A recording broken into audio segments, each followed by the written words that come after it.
to go and invite his kinsmen, his relatives into the fold of Islam. So in the second stage, the Prophet, he invited the Quraysh, his tribe people, and his relatives to come to accept Allah as the only God, and He is the only to be worshipped, and He himself, the Prophet Muhammad, is the last messenger of Allah. In the third stage, Allah subhanahu wa ta'ala ordered the Prophet, peace be upon him, to go and propagate Islam openly to everybody. Okay, till here we have discussed in the last session. Now before I go ahead and talk about the difficulties which the Prophet, peace be upon him, faced, the challenges which he came across, and the other people also, his companions also came across various challenges because they were practicing Islam. We'll talk about that. But before that, I just wanted to ask you if you have any specific questions or any specific issues which you generally come across and you are finding it difficult to manage at your workplace or at your college. Point 1. Point 2, any difficulties in understanding the concept of religion itself, any difficulty in understanding the concept of Islam itself. If you have any, just think for a while and come up with a question. Inshallah, I will make an effort to reach to an answer to that question. If not, then we'll together search for an answer. So please think, and if you have got any question. Sorry? थोड़े लोग दाढ़ी का रखने का उसके लिए बताते हैं. So what is the question? Come to the point. Hold this mic and ask it. So, थोड़े लोग को ऑब्जेक्शन रहता है सर, दाढ़ी वगैरह रखे करे, तो थोड़े लोग बोलते हैं अपन जॉब्स के लिए जाते हैं तो दाढ़ी निकाल के आओ करो, something like that. In interview we are facing some problems. या challenges. Yes. We will find out a religious answer and a logical answer. By the way, our religion is a very logical and scientific religion. It is not based on superstitions or blind beliefs. Although we are instructed to do certain things, but there is a logic behind that. We have to fast, but there is a logic behind that. We have to pray 5 times a day, but there is a logic behind that. A man is allowed to marry, not recommended to marry more than once, and a woman is not allowed to. There is a logic behind that. In the property also, a man gets a double share and the woman gets only half a share. There is a logic behind that. Okay, it's all scientific. Now coming to this point of whether how to tackle this challenge of growing a beard when the world is accepting wanting us to be clean shaven. First of all, see, it's a matter of your choice. There is no compulsion in religion, isn't it? There is no compulsion of religion in religion. If you keep a beard, this is a sunnah. It is closer to wajib. Allah subhanahu wa ta'ala will reward you. If you do not, then you are responsible for it. Okay. Now, what happens is, even I face the challenge. Even my close friends or my colleagues sometimes tell me that you would look more smarter if you remove your beard. See, what actually has happened is, first of all, we need to have an understanding. Then we will come to the question. Okay. In the earlier times, beard was not specific or not limited to Muslims alone. If you look at the previous time scientists or even politicians of America or the UK, you will find them they were bearded. If you take the example of Abraham Lincoln was a bearded person. You take the example of Galileo, he was a bearded man. There were so many. You open your science book and you will find so many scientists sporting a beard. So many politicians in America in the earlier times sported a beard. Now also, if you look at various philosophers or artists in the Western world also, they are sporting a beard. They are having a beard. So the first understanding which we need to have is, beard is not specific to Islam. It is specific to man. Okay, it's specific to man, not to woman. Okay. Now the challenge which we come across is people expect us to not to sport it, not to wear it. The fact is, yes, it's a challenge because some of us may struggle to get a job. Okay. So what to do now? You might have seen people, those who do not have legs. How do they walk? How do they move? They make the use of their hands and they move, isn't it? There is a trolley and they push it and their hands become stronger. In fact, when Allah subhanahu wa ta'ala takes one resource from a human being, from a man, the other resource is added up, increased. So we know that people, those who are blind, their sensing is very, very, very fast, or very, very, what shall I say? The sensing is very high. They can hear things which a person with a sight cannot hear. They can smell things which a person with a eye cannot smell, or the sensing is very high in one sense. So when one thing is getting reduced, the other has to increase. I got an opportunity to work in a college which is otherwise considered as a very biased college or a communal college.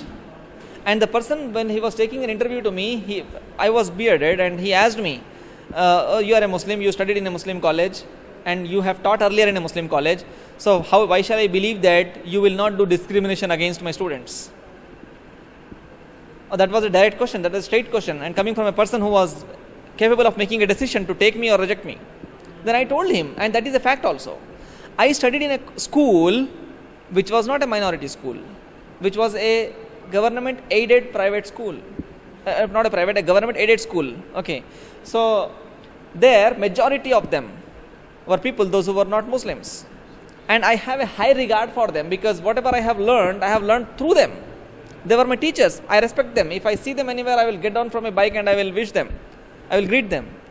And I told him this, that I learned from teachers, those who are not Muslims.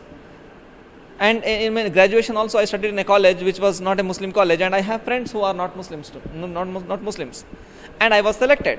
I don't think that I was selected because I said this, but I was selected because of the merit I had, the experience I had, and the way I spoke to him.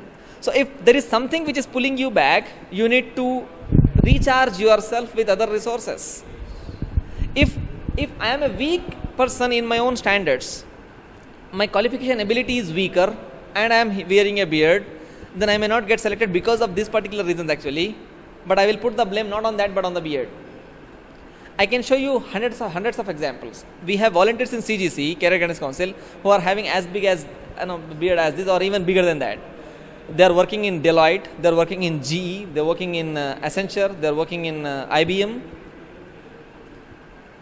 Okay, so the point is, it is not. I understand that this may impact, but it is not to the extent of 100%. I can balance this particular thing with other capabilities.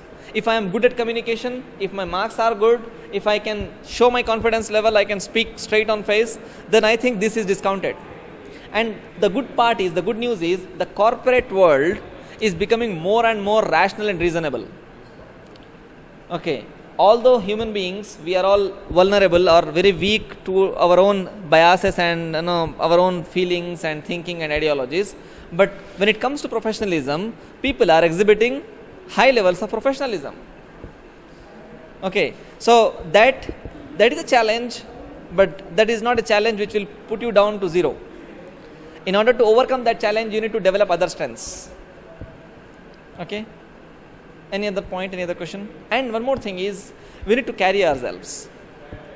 Okay, so we have to understand that the world is having a perception. I can't say that, no, I will be like this and whatever you say, I'm not going to listen to you. I need to draw a line. See, in Islam doesn't teach us extremism. At times we are given some free hand where we can move in. Yes, no?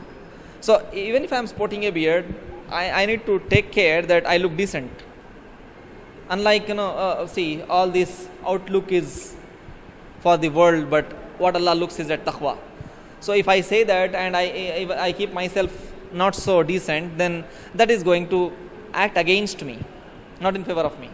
So even if I sport a beard, I have hair, then I can groom it well, I can dress myself well, I can carry myself well. Did I answer your question, brother? We need to make our other strengths more stronger so that we can show with confidence to others that we are eligible for the job. Inshallah, beard will not come in between. In fact, in Franklin Templeton Investments Company as well, there are many people who have good beard. Even I have some small, but I have beard. Still, they ask me like, why you keep? So I said it's about my religion. So they didn't ask again about this.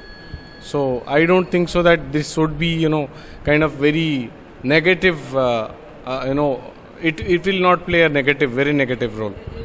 Very negative role. It may sometimes influence people. Very true. Now, thank you, brother. You have reminded me of one situation where people asked me why am I actually sporting beard, whereas some other Muslims are actually not having it. So, how shall we respond to that type of question? Okay. The first question is, why do you sport beard? Why do you have a beard? The answer to that is, as brother said, it is in our religion. Like in some religions, it is to put a skull cap. In some religions, you have to put a tilak. So similarly, in some religions, you have to wear a kala. Okay. In our religion, we are supposed to sport a beard because the Prophet, peace be upon him, sported a beard. Oh, why is it so? You say your religion is logical, and why do you want to sport a beard? Because this will distinguish me from a woman. Okay, a woman and a man have to look different from a distance. Okay, so that's why I sport a beard, but that is the secondary reason. For primary reason is because I follow my Prophet, peace be upon him. When people can wear 3/4 of pants, they can tore their pants, they can put a tattoo done on their back, they can wear sleeveless, they can wear whatever less, because their idol, their role models are doing that. Why can't I wear a beard? Because my role model has wore it. Okay, this is another argument which we can have, as our support. Okay, but at the same time, see what happens is our sporting of beard will give a signal to somebody else that he is a very biased or fanatic kind of person who is very extreme in his ideology, etc., etc. Now that we have to keep discounting always. Okay, it's a general tendency to think that so if a Muslim with a beard and a Muslim without a beard is standing there, and if some non-Muslim who is aware of what's happening around or with his own misunderstandings about things, with whom he will seek help, he may come to a person who is not having a beard, because in his perception a person with a beard is an extremist. Okay, so now that I am sporting a beard, I have a double responsibility on my head. That is to prove that people with beard are not extreme, they are humble. In fact, the more a person becomes Muslim, that means the more closer he becomes to God, the more humble he shall become. Okay, quoting Aristotle over here, Aristotle says, the more I knew, the more I came to know, the more I realized that I know nothing. A person who knows little will boast that I know much. But as we keep increasing our knowledge, we realize that we actually know nothing. Look in the ocean, we don't know what's there in the ocean. We are not aware. The world is yet to discover. What is in the cosmos? We are not aware. What is within ourselves? We don't know. Isn't it? We know too little. Okay, so our awareness about the creation, the creator, actually shall make us humble. The point that you are wearing a beard makes it more mandatory on you that you present a right image of Islam. By sporting a beard, you can't break a queue and stand in front. That is going to bring a bad name to the people, those who are wearing a beard. दाढ़ी रखते मगर चोरी के कामा करते बोलते लोग, सुने हैं ना? तो चोरी के कामा सभी करते, दाढ़ी वाले भी करते, दाढ़ी नहीं वाला भी करता.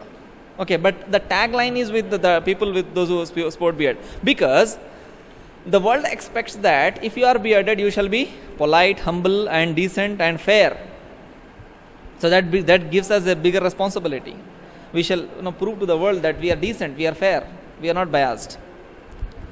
Any other question, any other point which comes to your mind with regards to religion or Islam when you are working at your office or when you are at your college? Or any other thing because of the media has come to your mind and you are not able to find an answer to that?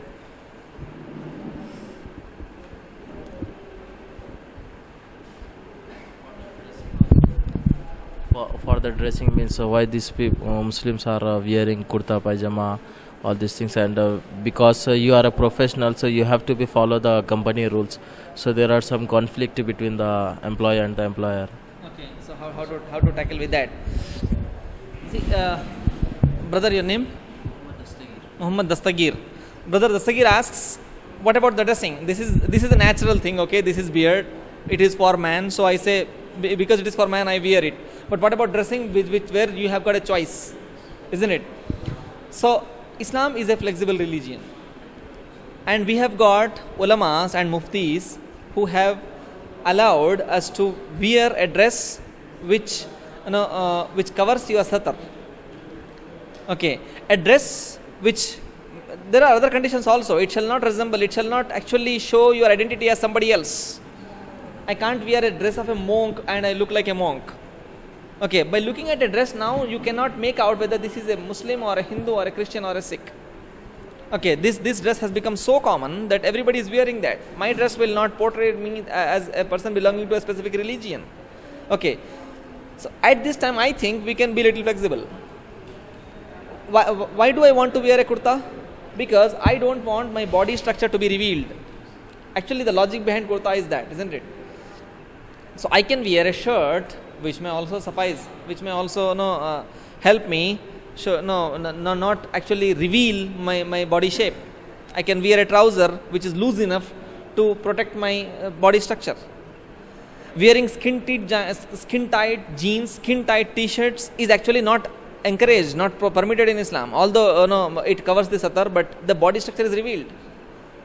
Okay, so we can be a little flexible, and if the company is putting a demand on us that we have to wear something like a professional dress like a shirt and a pant, then well, we can wear that, but we can still maintain decorum in that.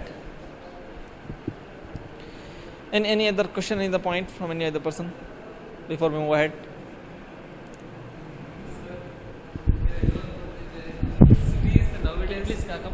Nowadays, most of them are telling that the brief discussion has been done between the Sunnatul Jamaat and that. Can you give the explanation between what is that?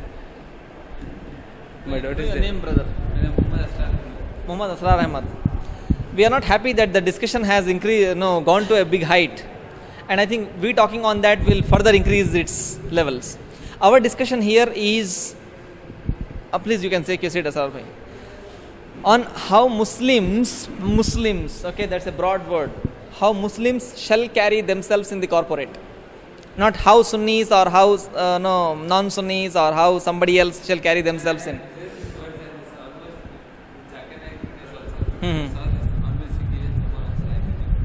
Okay, same answer only. Okay, yeah, it's a coincidence. So the point is, if we get into debates, the gulf will increase. Okay, in fact, Allah subhanahu wa ta'ala has although said this with regards to the Ahl Kitab, Allah subhanahu wa ta'ala says that identify what is common, what is similar between you and them.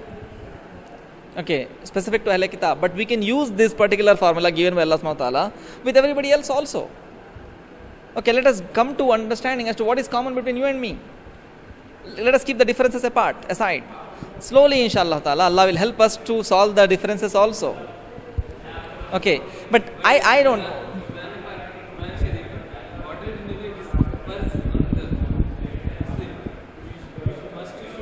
Absolutely right. See, there is no disagreement. By the way, there is no disagreement on what is for us and what is not for us.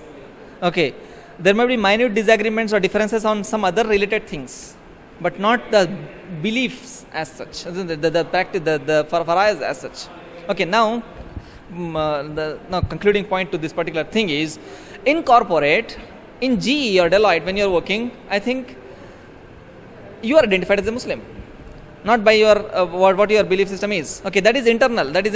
As you said, in the city, in our own majalis, in our own meetings, sometimes these debates occur, but not in the corporates. So our discussion here is only how we shall make ourselves more comfortable in the corporate. These debates are going in Hyderabad and Pakistan, Karachi. Everywhere. These debates are happening everywhere. See, difference of opinion, the Prophet of Allah said, is a bliss actually. इख्तिलाफ राय उम्मत के लिए नेमत है. Okay, not in all cases anyways, not in all cases. I am drawing a line out there, but still it is there everywhere. And it is there not from now. It is there since long time. Okay, so we can't do much about that. Let us follow the basics, the fundamentals, and let us be on the path, and that's sufficient.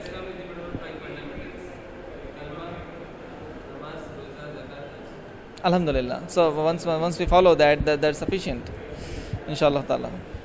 Any other point, any other question, brothers? At the time of job hours, how can we offer salah if the companies stop us? Okay. If the companies stop us. So professional organizations, corporates are actually becoming very flexible to allow people to practice their own faith. But there are some biased people, some biased companies which may restrict us from doing so. Now, how to manage the situation?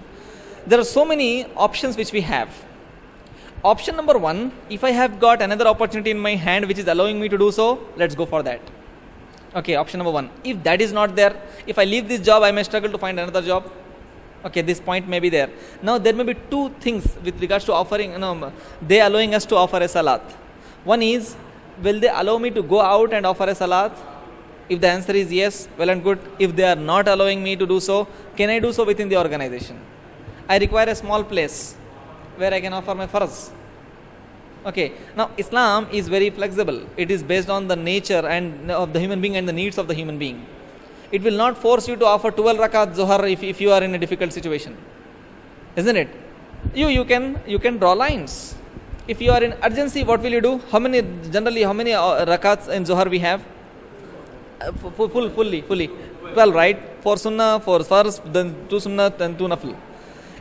Assume that you have you take 20 minutes to offer this 12 rakat and on a particular day you have got only 18 minutes. So what will you discount? 2 nafil you will discount.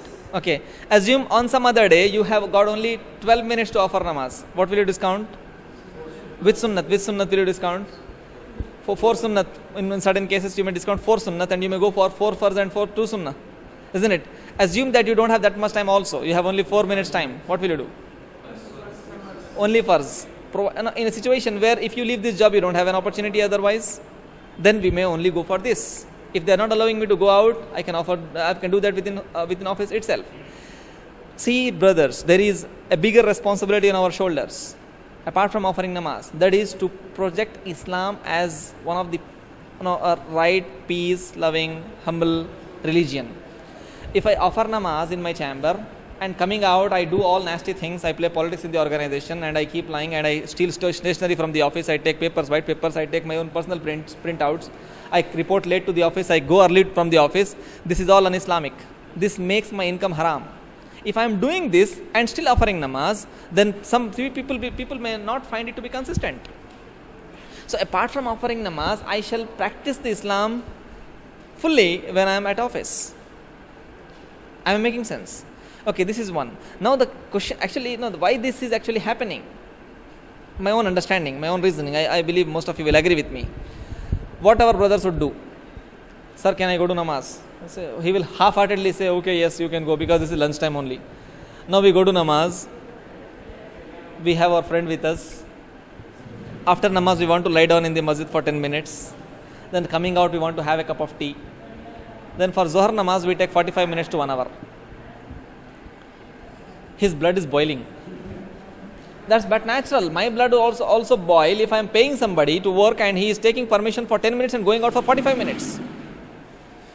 That actually not only spoils your own growth opportunities, but it also portrays Islam in bad light.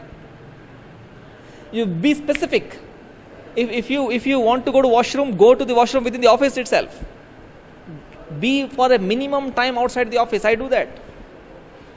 Right now, the organization where I am working now is little flexible, so I have got the option of spending little more time in the masjid, but I keep it very specific. I run, it's walkable distance from for example, if the office is here, the masjid is at the Asra function and Asra hospitals opposite, there is masjid out there. As much distance we have. I don't take the bike because taking bike would actually take longer because I have to take U-turn, etc., etc. You understand the traffic issues. I don't walk, I run to the masjid. And from there also I run back as fast as possible. In the sense, not as fast as possible, but in a way such that I don't create suspicion in the mind of others also. Okay, I move little faster, I run, jog little, and I go there. Why? So that I am out of the office for as less time as possible. So that some other day somebody else should not point it out. Point 1. Point 2. It shall not be at the cost of the office work. Office का काम छोड़ के मस्जिद को जाके अगर we have to make our work complete, okay, and find time out to go to namaz, so that nobody else gets an objection to point out that you have not did this work and you are roaming outside. Point number 2. Point number 3. Allah understands our difficulties. We have got dual responsibilities. Responsibility number 1 is to follow our own religion. Second is to portray Islam in the right way these days because there is a challenge outside. So now what I do is, may Allah forgive me, if I am on a work, I am discussing some things with my boss and the Muazzin calls for Asar Namaz. It's 5:10, 5:15. I don't cut the discussion. I let the discussion happen, and whenever the meeting ends, I go and offer salah. Okay, I go out to the masjid and offer salah.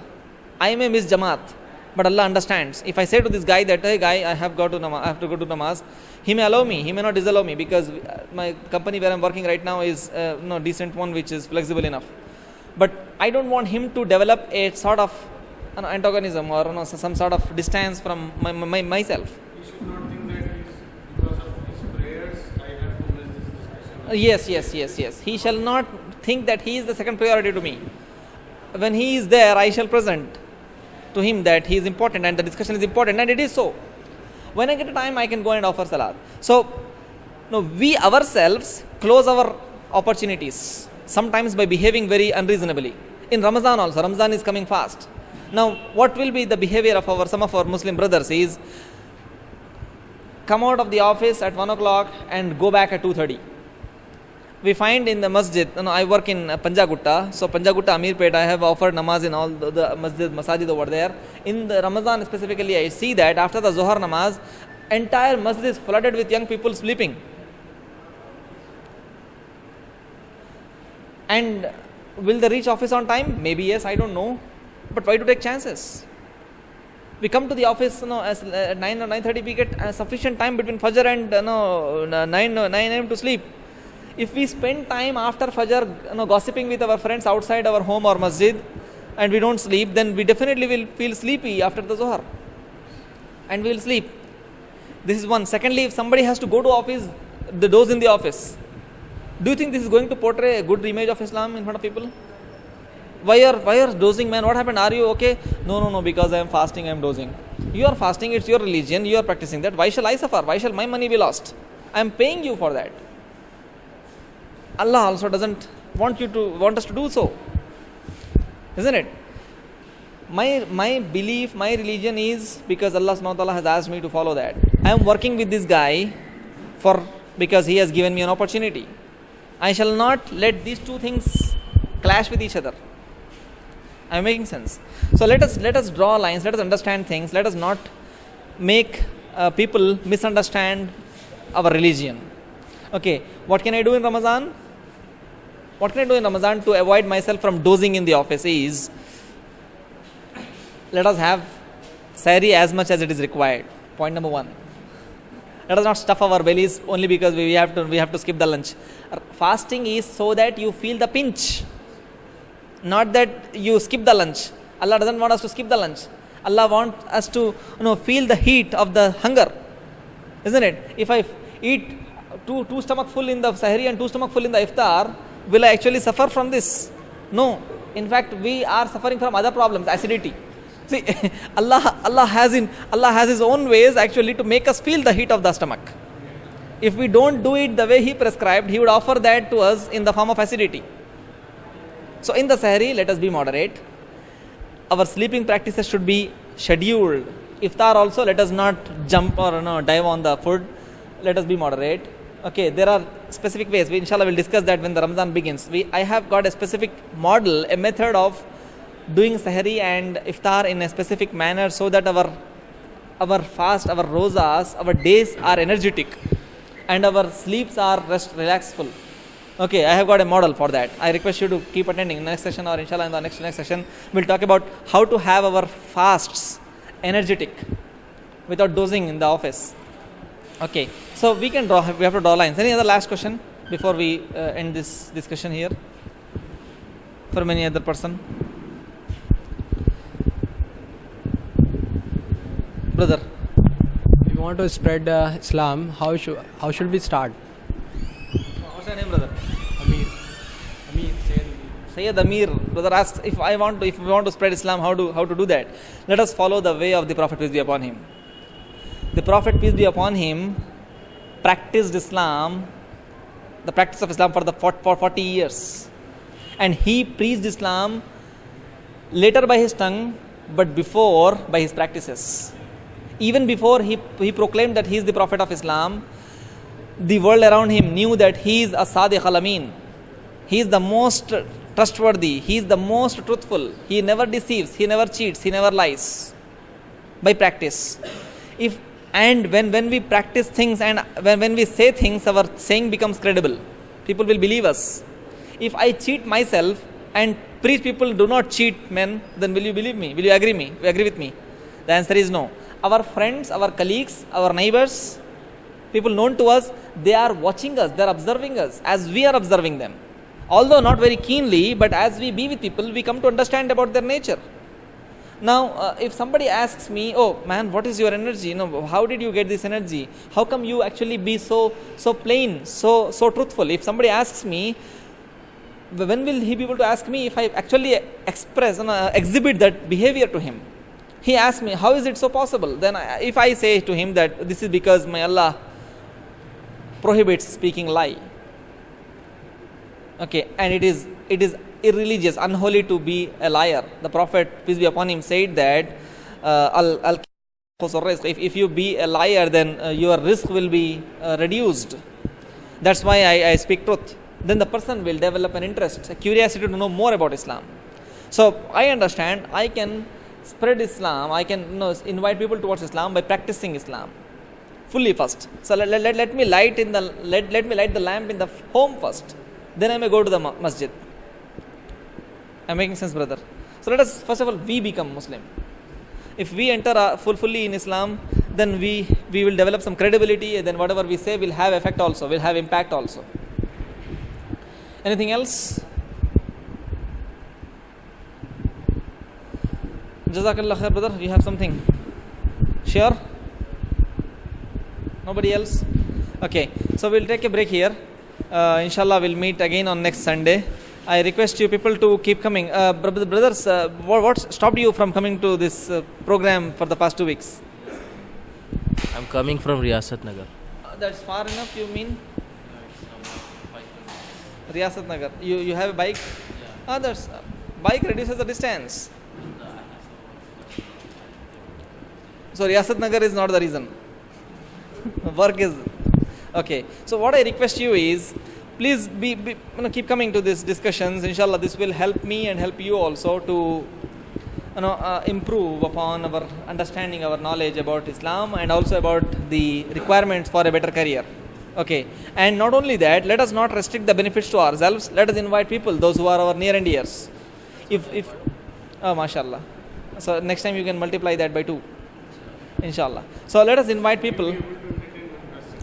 Yeah, please. People, tag our religion as terrorism and all.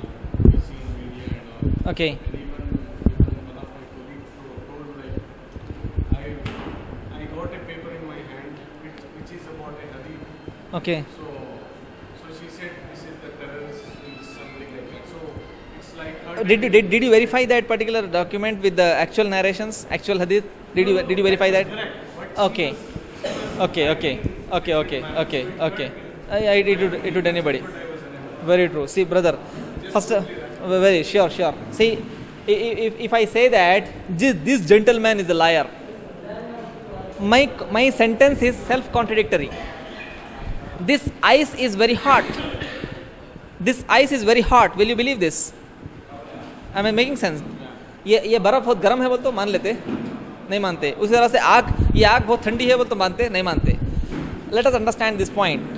Islam means peace. The word Islam is derived from the word peace. If I say this peace is terrorism, it is self-contradictory. It doesn't suit actually. Allah subhanahu wa ta'ala is wise, the wisest rather. So when the word Islam, Allah subhanahu wa ta'ala has given to our religion, Allah was well aware that a time will come when people will attribute terrorism to Islam. So their statements shall be contradictory. So Islam, you say, Islam spreads terrorism. Come on, guy, have sense. It doesn't do so. Why? Because Islam is peace. Anybody who contradicts that, like the colleague of yours who has shown that thing to you, it becomes incumbent upon you. It's your responsibility now to research more on that and tell to her. See, what? People often quote things out of context.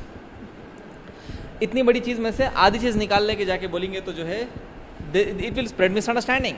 So your responsibility. I don't know which hadith she quoted actually. You need to go to the context when this happened, and why did the Prophet peace be upon him said that. Islam encourages peace, not only encourages, recommends peace, orders peace, we as Muslims are not supposed to do any harm to any human being, let alone be a Muslim or a non-Muslim. Forget that. We are not supposed to even do harm to animals. While we do Qurbani in the month of Dhul Hijjah, it is prescribed that when we do slaughter of one animal, the other animals shall be kept apart. They shall not be in view of in view of the slaughterhouse. They should not be seeing that. Why? Because they will develop a tension. As long as they are alive, Islam wants them to be in peace. Islam suggests that they should not be burdened with heavy weights. They shall be given a moderate weight which they can carry, and we have to feed them well. We have got so many instances in the times of the Prophet where the Prophet recommended the Sahabas, the companions, to take care of their animals, not to burden them with loads. Okay, so the point is Islam never encourages terrorism. This is a bigger topic, brother. Inshallah, we will dedicate one session specifically to that, how it is not actually so, and how we can protect ourselves from allegations like that. Okay, so you can take that hadith, go to the context, you can take time from her for 2 days and you can reply to her with an answer. If she has not asked you, it was okay. Now that she has put in front of you, it is your responsibility. If you don't do so, then she may catch hold of your collar on the day of judgment and say, Ya Allah, this guy, I came with a misunderstanding, but he didn't clarify to me. Isn't it? And so it is our responsibility mutually. Jazakallah khair. Inshallah, we'll meet in the next session. Assalamu alaikum.